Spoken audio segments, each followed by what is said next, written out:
The unpredictability of Montana's wildfire seasons, the state's tourism industry can never be quite sure what to expect. And the question is whether that challenge will increase, with experts predicting hotter summers and bigger fires in the years to come. But as I found out on special assignment, the state's tourism marketing is rolling with the punches and continuing to tweak both the message and help for business. It's the summer Seeley Lake would like to forget, with the biggest fire of the year burning 160,000 acres next door and other fires pumping in smoke. It was miserable in the Seeley Swan, and not just for tourism. And it affected businesses that we didn't expect it to affect either. We had a quilter in Seeley Lake that's like, yeah, I had to get rid of a lot of my stock because it just smelled of smoke, and just all these impacts that are just compounded one on top of another. It affected not only the tourists but also the Montanans spending money in their communities and neighboring communities as well, which is a big piece of Montana summer and Montana's summer spending. Researchers estimate more than 800,000 visitors didn't come to Montana last year, with the state losing as much as $250 million. Yet there was a silver lining in all those clouds of smoke. And though it seems like the perception was the whole state was on fire, we actually did see a growth in visitor spending by 11%. And we saw record-breaking years at visitation at Glacier National Park. So though I know there was acute local impacts, on a statewide level we did really well. And I'm pleased to see that our tourism economy is so strong that we're able to actually sustain growth during a challenging season. The question is, what's going to happen in 2018? Is the state's marketing going to take a hit in the long run? Maybe not. We did see within our surveys that visitors are quite resilient, and like, yeah, it was bad this year, but I don't expect it to be bad next year. It's not going to really affect my decision making yet.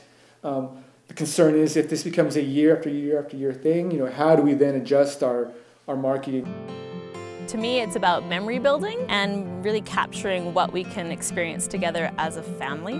That's where the age of big data makes a difference, and the Commerce Department is all about using the research and staying nimble. We've switched more to digital behavioral demographic sort of targeting, which gives us the luxury that when something pops up like this, we can turn off certain ads, turn on different ones, target different people in different areas.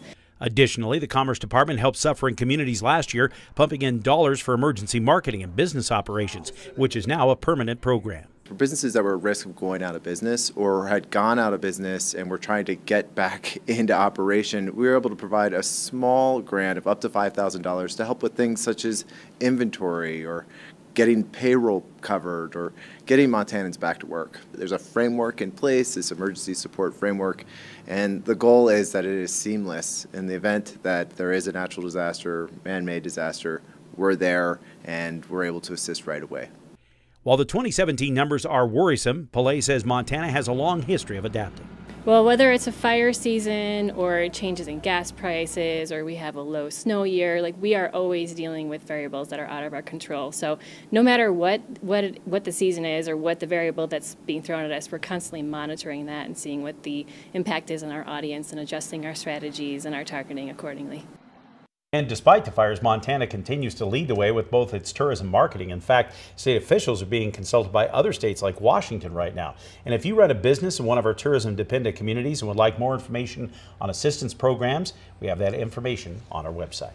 Well, still ahead, Russ takes a closer look at the potential